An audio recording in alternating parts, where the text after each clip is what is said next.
Alhamdulillah, kita di bulan Rajab ini sudah sampai ke hadis 345, dan juga tradisi ulama khususnya yang ada di Hadramaut, terkhusus lagi di kota Tarim, di kota Seoul, dan beberapa tempat yang ada di Hadramaut.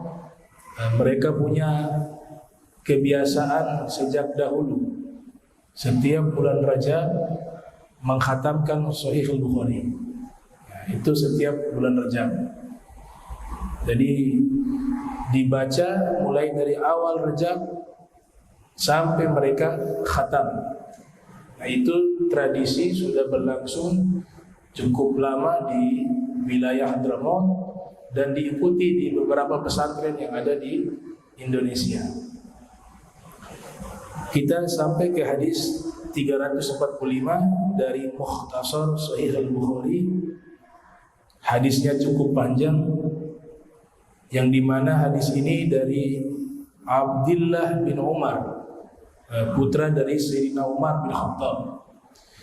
Ia pernah mendengar Rasul sallallahu alaihi wasallam bersabda, "Innama baqaukum fima salafa qablakum minal umami." Sesungguhnya eksistensi kalian dibandingkan dengan umat-umat sebelum kalian, atau keberadaan kalian dengan umat-umat sebelum kalian, kama baina salatil asri ila ghurubi syams, bagaikan antara solat asar ke solat maghrib, tenggelamnya matahari. Utiya ahlu Taurat, diberikan kepada ahli Taurat kitab Taurat. Fa'amilu hatta idza intashafa nahar, maka mereka mengamalkan kitab Taurat tersebut sampai di tengah hari. Ajazu fa'utu qiratan, dan mereka tidak mampu mengamalkan secara total, maka diberikan mereka ganjaran pahala qiratan. Qiratan itu Jabal Uhud. Satu qirat seperti satu gunung Uhud. Jadi diberikan pahala sebanyak atau sebesar gunung Uhud, qiratan. Kemudian diberikan kepada ahlul Injil, orang-orang yang memiliki kitab Injil, dan mereka mengamalkan isi kitab Injil tersebut ila salatil asr, sampai di salat asar. Thumma ajazu, kemudian mereka tidak mampu, fa'utu qiratan, maka diberikan kepada mereka satu qirat.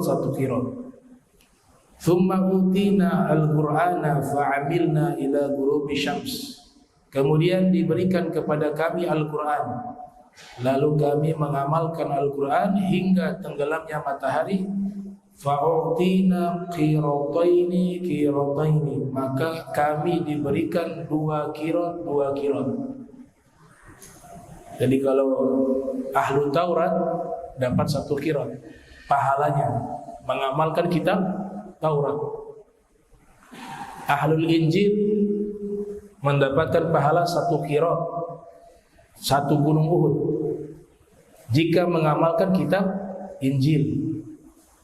Nah, ahli Al-Quran, Allah berikan mengamalkan Al-Quran dapat dua gunung Uhud pahalanya, lebih banyak daripada mengamalkan Injil dan Taurat. Nanti kita jelaskan Injil dan Taurat dan Zabur, ya. Kitab yang wajib kita hafalkan 4: Zabur, Taurat, Zabur, Injil, Al-Quran. Itu wahyu dari Allah Ta'ala. Kemudian di hari kiamat nanti, faqala ahlul kitabaini, dua ahli kitab tersebut, yaitu Taurat dan Injil, mereka mengatakan ay rabbana a'taita haula'i qirataini, wahai pencipta kami Allah Subhanahu wa taala, kau berikan kepada mereka ini, maksudnya umat Islam, ahlul Quran, kau berikan kepada mereka ini 2 qirat. Wa a'taitana qiratan, tapi kau berikan kepada kami pahalanya 1 qirat. Wa nahnu kunna aktsara amalan, padahal kami amalannya lebih banyak menurut ahli kitab Taurat dan Injil. Qala Allah, kemudian Allah Ta'ala berfirman, hal zalamtukum min ajrikum min syai'in, apakah saya menzolimi kalian dengan mengurangi pahala kalian? Artinya mereka melakukan itu ada pahala, Allah tidak kurangi, sesuai dengan apa yang mereka amalkan. Qalu la, maka ahli kitab mengatakan tidak. Qala fa huwa fadli utihi man asya'u, maka itu adalah karuniaku, fadli, yang aku berikan kepada siapapun yang aku kehendaki. Ini hadis ini juga menunjukkan keistimewaan umat Nabi Muhammad sallallahu alaihi wasallam dibanding umat-umat terdahulu. Karena kita disebut sebagai khairu ummah, sebaik-baiknya umat. Kuntum khaira ummah ukhrijat linnas, kalian adalah sebaik-baiknya umat yang dimunculkan untuk manusia. Hadis ini juga memiliki makna Allah Ta'ala tidak bisa diatur. Kalau Allah mau kasih yang ini dapat sekian, yang ini dapat sekian, itu hak mutlaknya Allah. Karena gak ada yang ada di atasnya Allah, tidak ada. Makanya kita sebagai makhluk ditanya apa yang kita lakukan, tapi apa yang Allah lakukan tidak boleh ditanya. Kekuasaan mutlak, Malikul Muluk disebutnya begitu. Malikul Muluk, raja di atas seluruh kerajaan, sang maharaja.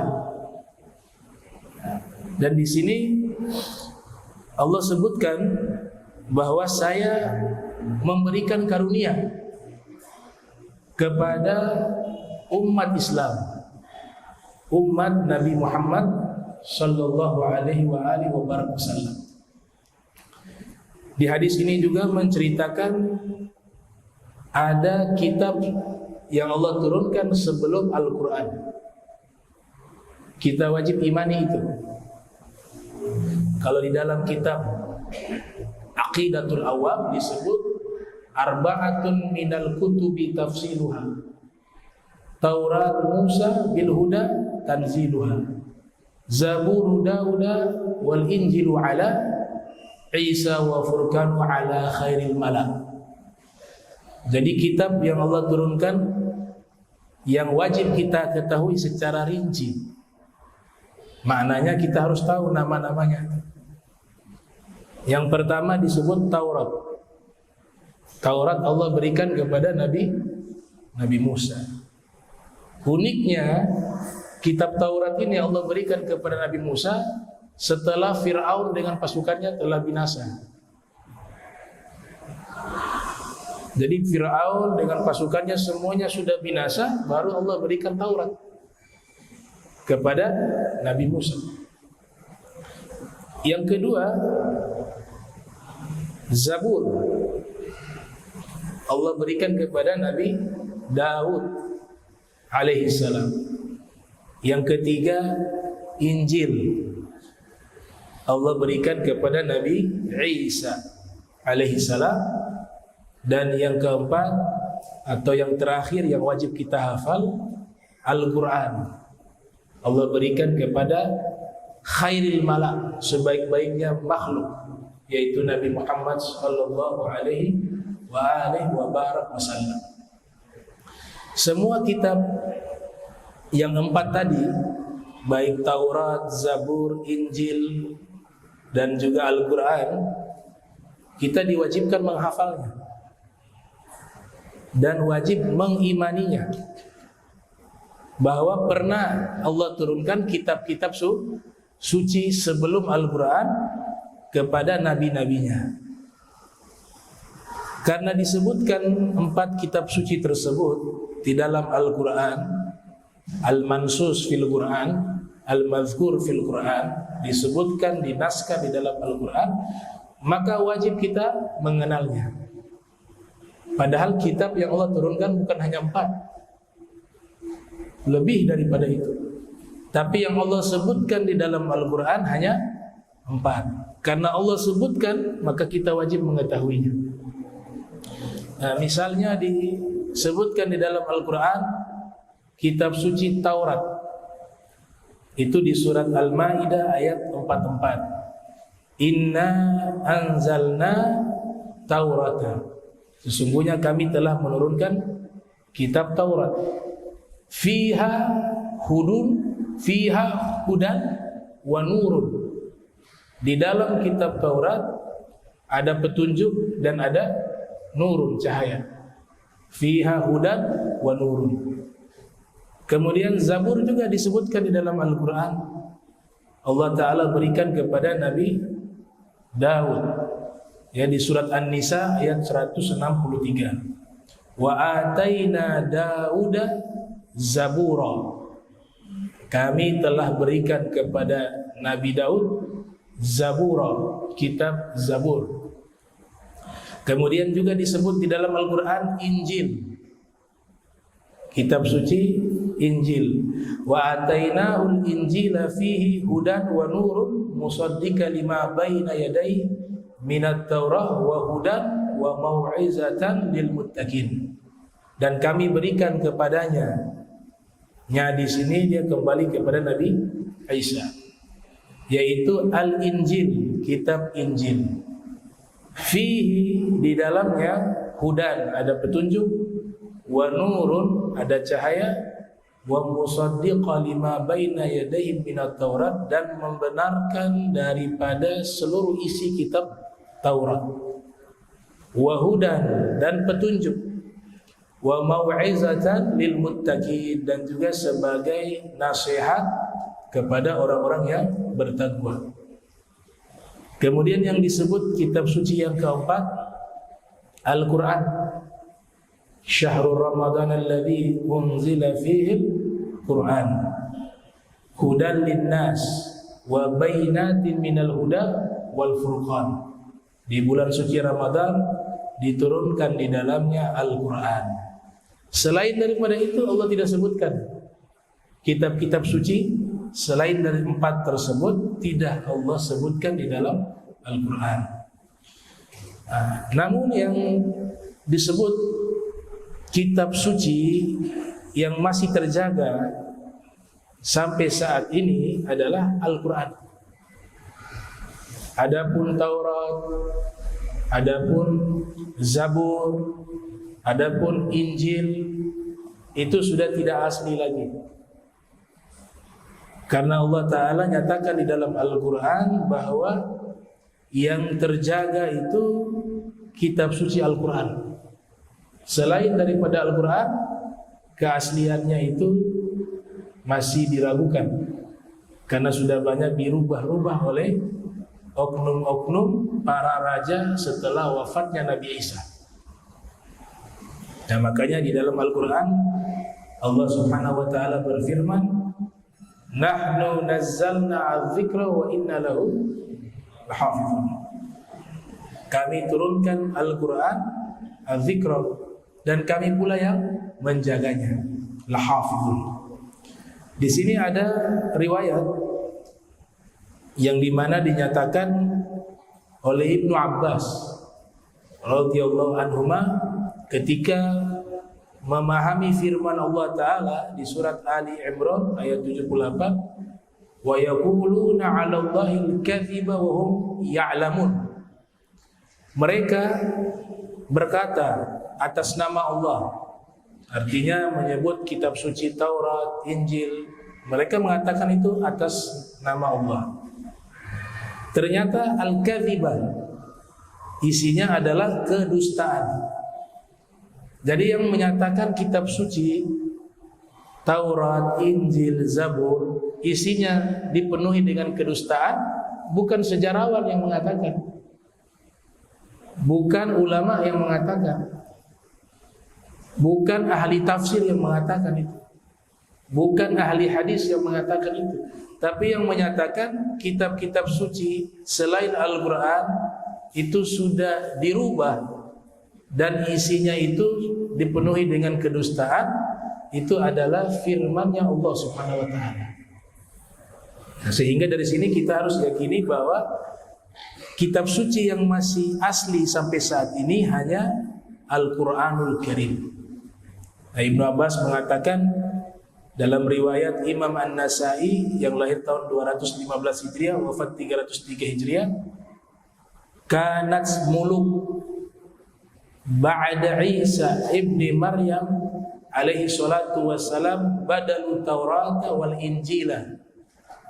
Hadis riwayat Imam An-Nasai, Ibnu Abbas mengatakan kanat muluk, dulu banyak para raja setelah wafatnya Isa. Nah, mereka itulah badalu yang merubah-rubah isi kitab Taurat dan Injil. Nah, ini pernyataan dari Abdullah ibn Abbas. Jadi sudah dirubah. Aslinya tersisa sedikit. Ya. Tapi kebanyakan sudah didistorsi, sudah dirubah, sudah ditahrif. Dan beberapa ayat menyebutkan demikian, yuharrifuna kalimullah. Mereka merubah-rubah firman-Nya Allah. Fi mawadhihi, di beberapa tempat. Artinya apa? Masih ada yang asli, masih ada. Tapi yang lebih banyak yang dirubah. Nah, kita orang Islam ini wilayah keyakinan, ya. Jadi harus dipisahkan masalah keyakinan, masalah interaksi sosial. Kalau bab muamalah kita diwajibkan berbuat baik. Haram mengganggu, menyakiti. Jangankan manusia, hewan saja haram. Tapi ketika berbicara masalah keyakinan, maka kita harus sampaikan sesuai dengan apa yang dinyatakan oleh firman Allah Subhanahu wa taala. Sesuai apa yang dinyatakan oleh baginda Nabi Muhammad sallallahu alaihi wasallam. Bukan unsur kebencian, keyakinan. Keyakinan kita punya pegangan. Kita punya prinsip dalam masalah itu. Nah, kalau ada seorang muslim dia mengatakan, oh, kitab Injil itu yang ada sekarang masih asli semuanya, maka ini akan merusak keimanannya. Atau dia mengatakan kitab Taurat itu yang ada masih asli, merusak keimanannya. Kenapa bisa rusak keimanannya? Karena pernyataannya itu bertentangan dengan firman. Firman sudah menyatakan bahwa dirubah kitab-kitab yang selain Al-Quran, kitab suci selain Al-Quran, sudah yuharrifuna. Yuharrifuna maknanya apa? Dirubah-rubah. Bahasa Al-Qurannya menggunakan redaksi kata itu, yuharrifuna. Mereka merubah-rubah. Kemudian kata gantinya bukan satu orang, mereka. Jadi yang rubah itu bukan satu orang, tapi dari beberapa generasi. Secara berkelompok mereka merubah itu. Tapi kalau Al-Quran, Allah berikan mukjizat. Kalau ada oknum yang merubah, masih bisa terjaga. Sebab apa? Banyak penghafal Al-Quran. Bahkan saking hebatnya Al-Quran, yang hafal tidak tahu arti, dia bisa hafal. Padahal dia tidak paham artinya. Itu mukjizat. Bahkan orang-orang awam ketika membaca Al-Quran, jika ada yang keliru, dia memiliki respon. Ini kayaknya salah. Nah, sehingga Al-Quran itu tidak bisa dirubah. Yang hafal Al-Quran jutaan. Dari setiap jilan ba'da jil, dari generasi ke generasi muncul para penghafal Al-Quran di seluruh dunia ini. Itu mukjizatnya Allah Subhanahu wa taala untuk menjaga keaslian Al-Quran. Dulu Al-Quran pertama kali dicetak dalam bentuk buku, kitab, bukan di negara Islam. Al-Quran pertama kali cetak itu di Jerman, karena mesin percetakan yang ada waktu itu hanya di situ. Ada juga di Italia. Maka dibuatlah percetakan Al-Quran pertama. Ternyata ada oknum yang merubah-rubah, dibiayai oleh negara-negara Islam. Mereka cetak di Jerman, cetak di Italia. Ternyata ada oknum yang sengaja merubah isi Al-Quran, baik dari terjemahannya maupun isinya, yang menggunakan bahasa Arab. Dirubah dengan jumlah yang sangat besar, kemudian disebarkan di negara-negara Muslim. Semuanya dikoreksi sampai titik-titiknya mereka tahu ini ditambah. Dari situ orang-orang yang ada di barat, di Jerman, di Italia, mereka mulai muncul keyakinan bahwa ini benar kitab suci yang benar-benar dijamin keasliannya. Nah, setelah itu muncul percetakan di negara Islam, di Mesir. Maka mereka mencetak Al-Quran di Mesir, sudah tidak lagi di Jerman ataupun di Italia, karena waktu itu yang ada mesin percetakan hanya ada di situ. Nah, itu sejarah yang tertulis percetakan pertama Al-Quranul Karim. Kemudian Al-Quran ini diberikan keistimewaan lainnya adalah kita membacanya itu satu hurufnya dihitung pahala. Dan Al-Quran ini disebut oleh para ulama kalamullah al-munazzal ala qalbi Sayyidina Muhammad biwasitati Jibril al-manqul bitawatturi at-ta'abbud bitilawati al-mabdu bi suratil Fatihati al-makhtum bi suratin Nas atau bi surati An-Nas. Jadi Al-Quran itu menurut para ulama ulumul Quran adalah firman Allah, kalamullah yang diturunkan ke dalam hati Nabi Muhammad. Ini kalimat ke dalam hati Nabi Muhammad, artinya Rasulullah itu tidak perlu menghafal. Kalau selain Nabi Muhammad, mereka ada yang disebut proses tahaffuz wa takrir, proses menghafal dan mengulang hafalan. Kalau Nabi Muhammad tidak, langsung Allah masukkan ke dalam jiwanya, ke dalam hatinya. Jadi tidak ada yang luput, yang lupa tidak ada. Dan Nabi Muhammad tidak perlu mengulang-ulang hafalan. Biasanya kalau kita masuk pesantren menghafal Al-Quran, ya, itu kita ngulangnya lebih lama dari menghafalnya. Kalau hafalnya misalnya 2 tahun, ngulangnya 3 tahun. Atau hafalnya 3 tahun, mengulangnya 4 tahun. Pokoknya mengulangnya lebih lama dibanding menghafalnya. Karena menjaga hafalan itu jauh lebih sulit daripada menghafal. Nah, kami berbicara demikian karena kami merasakan itu.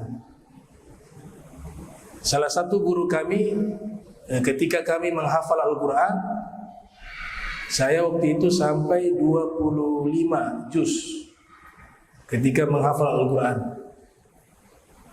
Kemudian kita menghafal hadis 1700 hadis waktu itu.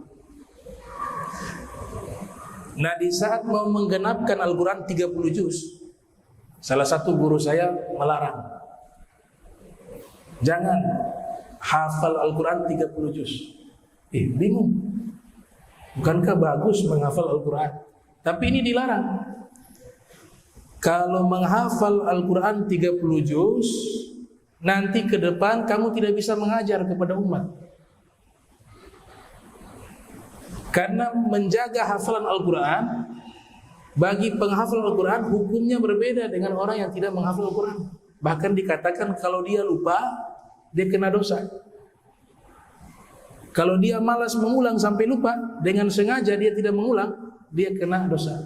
Dan kalau maksiat, dosanya double, karena ada 30 juz di kepalanya.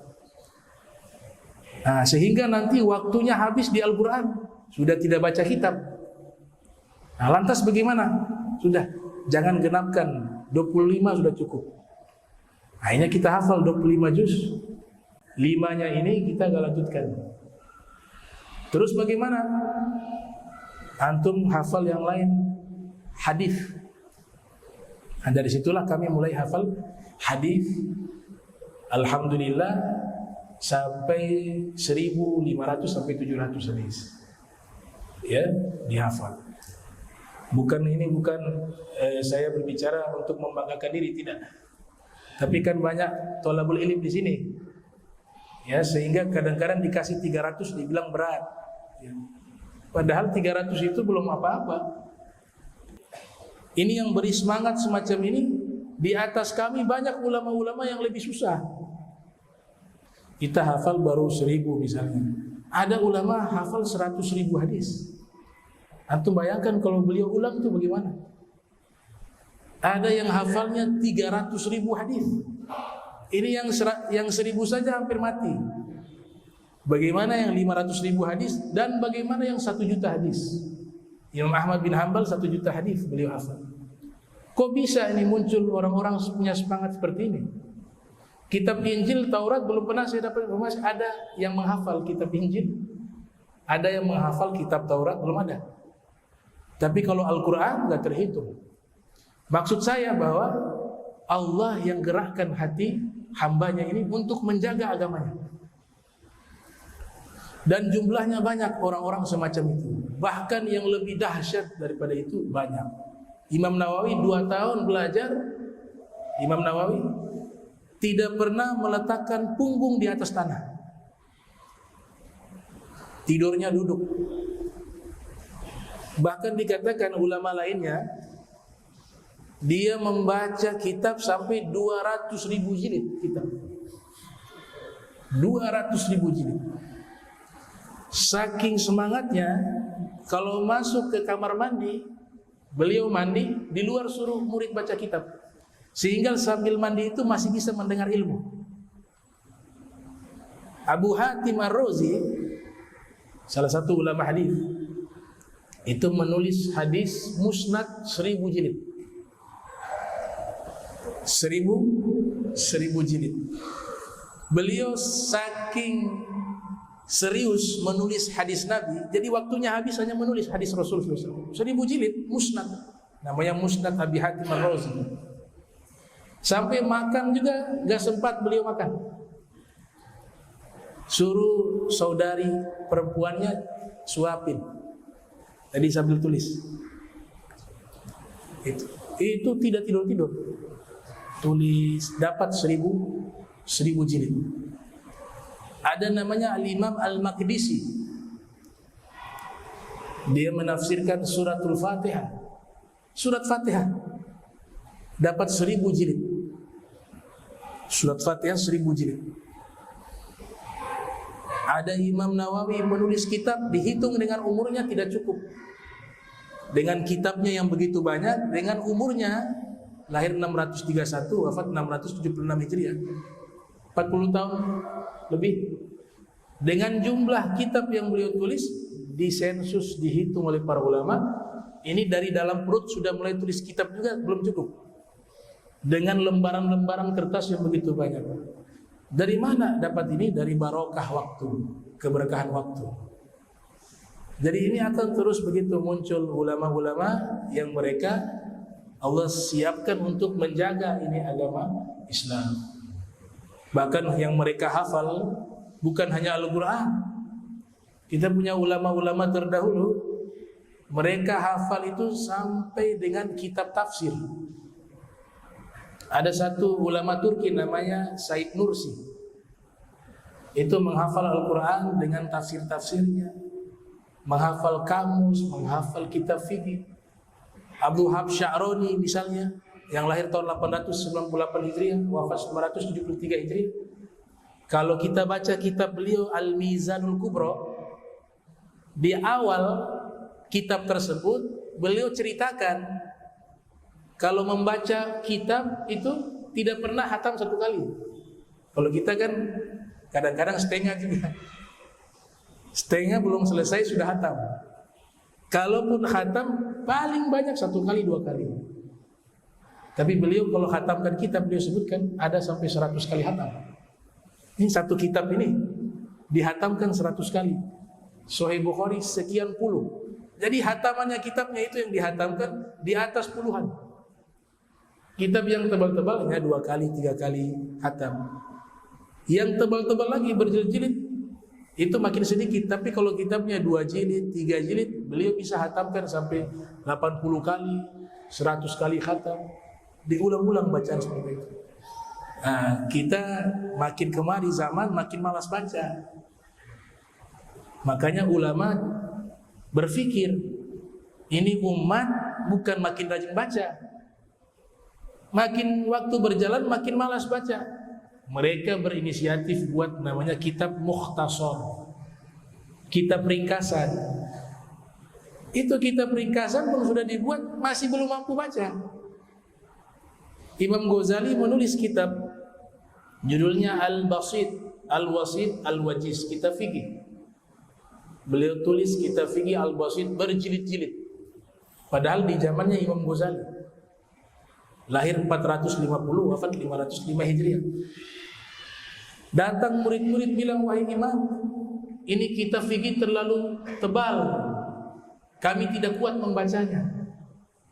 Imam Ghazali akhirnya merangkum. Nama kitabnya jadinya Al-Wasit, pertengahan. Tadi kalau Al-Basit luas. Sudah dirangkum juga pertengahan. Sebagian murid-muridnya mengatakan, wahai Imam, ini masih terlalu tebal, terlalu banyak, kami belum mampu. Dirangkum lagi, nama kitabnya Al-Wajiz.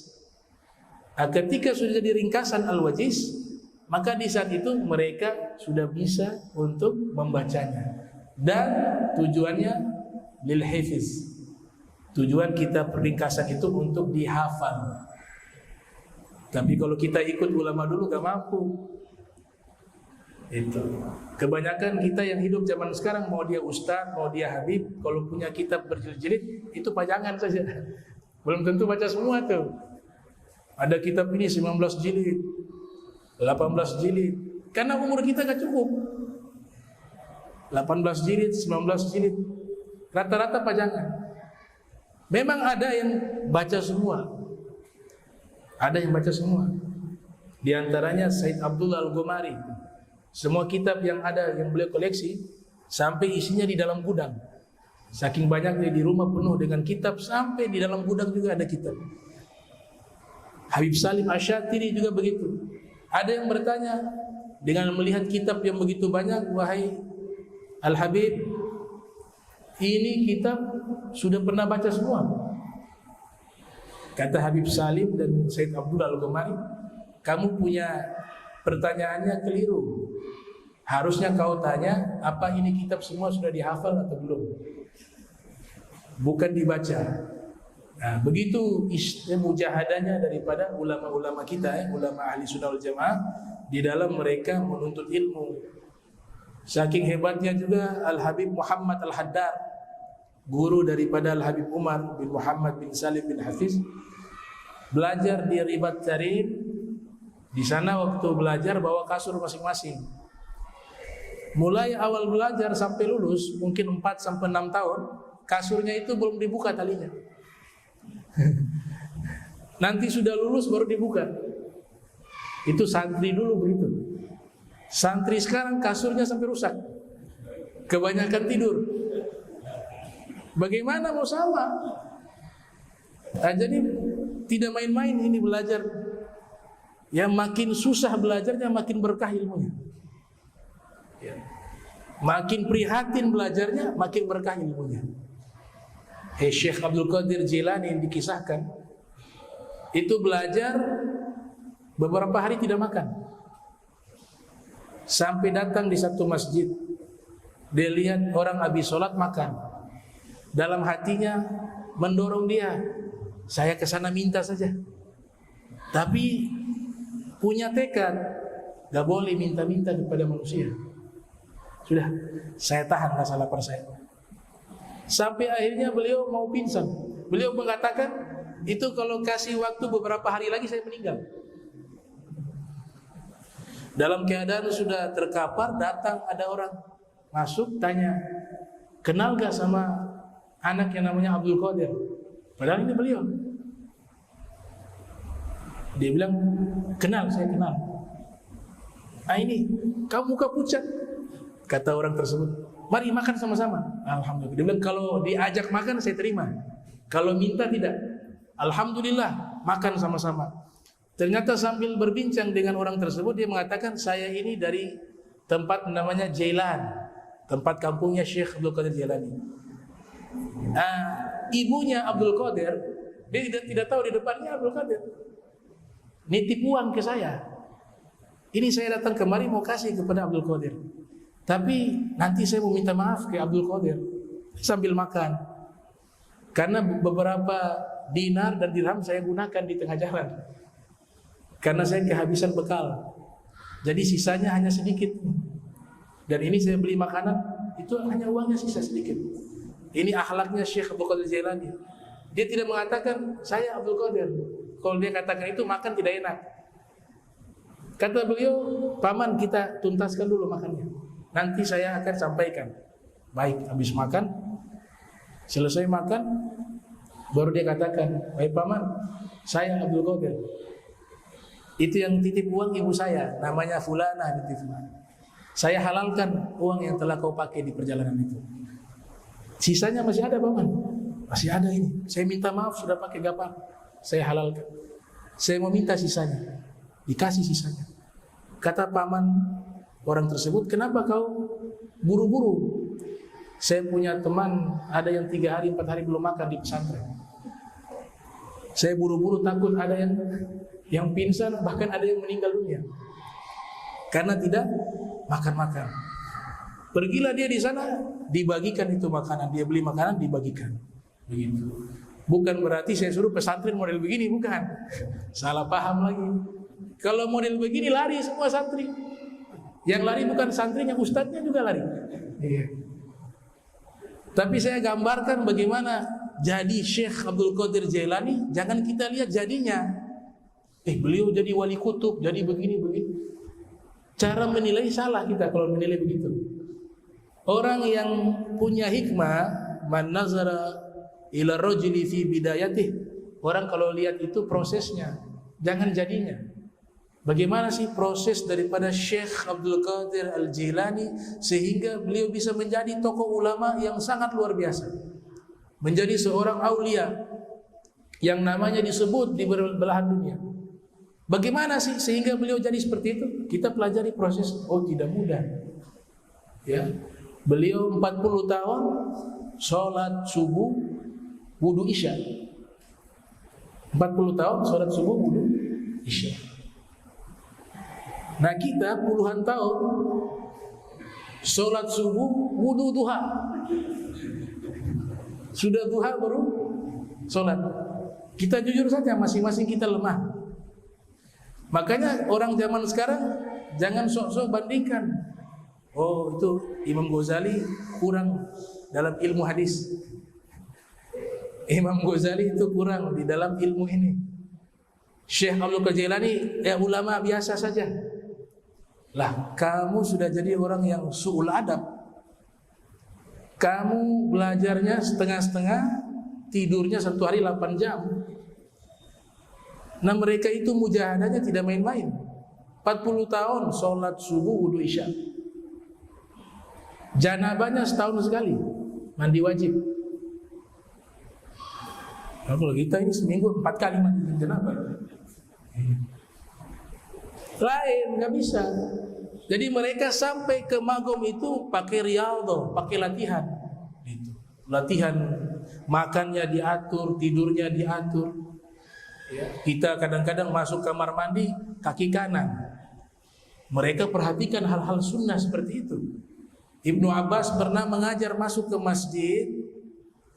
Ketika sudah masuk ke masjid, tiba-tiba beliau bilang libur. Serentak ini murid-murid heran, kenapa tiba-tiba libur? Dia bilang nanti besok baru kita mulai belajar lagi. Besoknya ditanya sama murid-muridnya, wahai imam, kenapa kemarin tiba-tiba libur? Kata beliau, saya masuk masjid tadi kaki kiri. Saya mau mengajar hadis Nabi, mau mengajar ilmu agama, sedangkan saya tidak mengamalkan ilmu agama tersebut. Makanya saya liburkan. Nah, hari ini saya mengajar karena tadi saya masuk pakai kaki kanan ke masjid. Jadi hal-hal semacam itu yang mereka perhatikan. Nah, kalau sudah magom seperti itu, baru barakah itu ilmu. Namanya barakatun, keberkahan di dalam ilmu.